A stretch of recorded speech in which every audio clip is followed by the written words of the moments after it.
एक हाथ मारने वाला, एक बचाने वाला। अब हिंदुस्तान का जो अगला हीरो हम आपको दिखा रहे हैं वो हमारी सुरक्षा प्रणाली है। भगवान कृष्ण ने सुदर्शन चक्र तब चलाया था जब अधर्म का नाश करने और न्याय स्थापित करने के लिए इसकी आवश्यकता थी। और भारत का जो सुदर्शन चक्र है यानी S-400, उसको तब इस्तेमाल में लाया गया जब पाकिस्तान की तरफ से भारत के नागरिक इलाकों को, भारत के सैन्य ठिकानों को ड्रोन्स और मिसाइलों के जरिए उन पर अटैक किया जा रहा था। लेकिन S-400 ने हर एक हमले को नाकाम कर दिया, विफल कर दिया।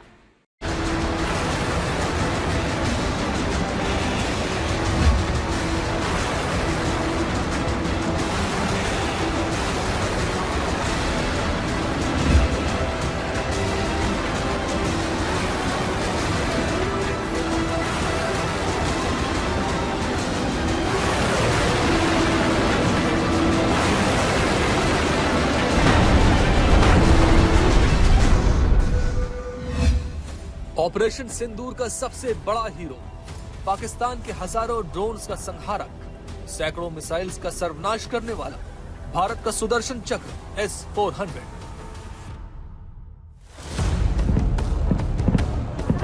चाहे पाकिस्तान का स्वार्म अटैक हो, चाहे मिसाइलों का हमला हो, चाहे फतेह का अटैक हो,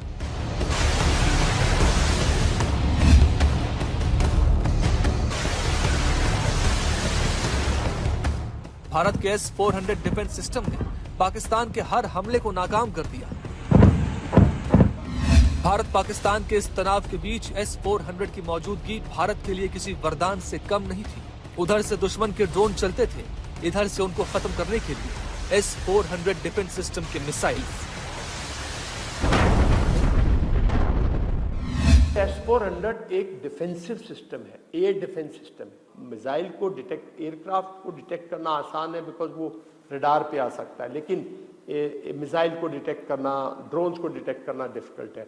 S-400 एक ऐसा सिस्टम है जिसकी रेंज जो है वो 400, जैसे उसकी रेंज 400 किलोमीटर तक है। 40 टारगेट्स को डिटेक्ट करता है और एक साथ 36 टारगेट्स को एंगेज कर सकता है। S-400 दुनिया का सबसे काबिल सिस्टम है जो कि बेसिकली जो स्ट्रेटेजिक मिसाइल्स हैं, जो न्यूक्लियर मिसाइल्स हैं, जो न्यूक्लियर एसेट्स हैं, उनको डिटेक्ट करके उनको दुश्मन के ही इलाके में डिस्ट्रॉय कर देगा।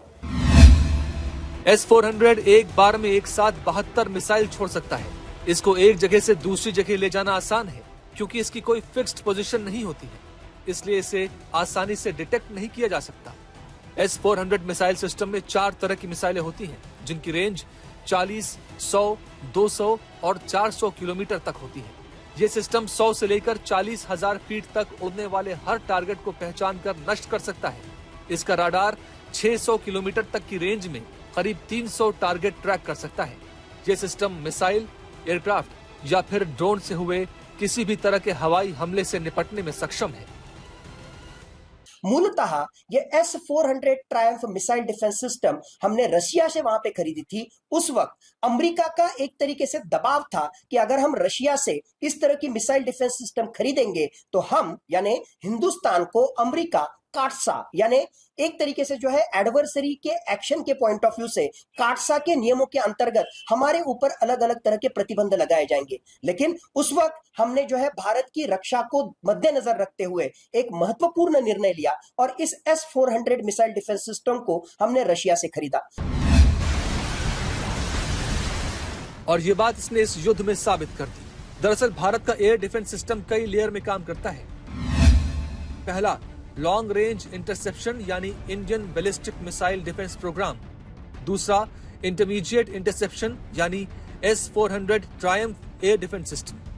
तीसरा, शॉर्ट रेंज इंटरसेप्शन यानी Akash air defence system.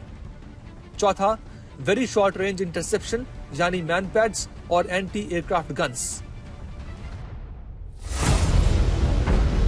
Bharat के एयर डिफेंस सिस्टम में Prithvi air defence missile, advance air defence missile system, S-125 Pechora और आकाश एयर डिफेंस सिस्टम प्रमुख है। Akash medium surface to air missile है।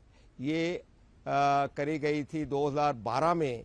ये इसको हैंड ओवर किया गया था इंडियन एयरफोर्स यूनिट्स को और कुछ आर्मी की एडी रेजिमेंट्स को।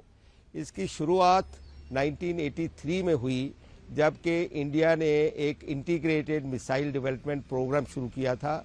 डॉक्टर अब्दुल कलाम उस टाइम साइंटिफिक एडवाइज़र थे प्राइम मिनिस्टर को, और उस टाइम ये मिसाइल जो है ये होंद में आई और कई मिसाइल डेवलप की गई, जैसे अग्नि, आकाश, पृथ्वी, नाग, कई मिसाइलें उस टाइम डेवलप करी गई थी। नाउ इसको क्यों पैट्रियट के साथ तुलना करी जाती है? पैट्रियट वो मिसाइल थी जिसने गल्फ वार में 1990 में जब गल्फ वार हुई तो इराक की स्कड मिसाइल जो था उनके अगेंस्ट बहुत इफेक्टिव और बहुत बढ़िया काम किया। इसलिए समझा जाता है कि चाहे ये मीडियम रेंज है, समझा जाता है कि ये एक बहुत बढ़िया विकल्प है हमारे पास मीडियम रेंज के टारगेट्स जो है उनको एंगेज करने के लिए, और इसको इसलिए पैट्रियट के साथ इसका मुकाबला भी किया जाता है। ये भारत का एयर डिफेंस सिस्टम ही था जिसके दम पर भारत ने पाकिस्तान के हर आक्रमण को मिट्टी में मिला दिया।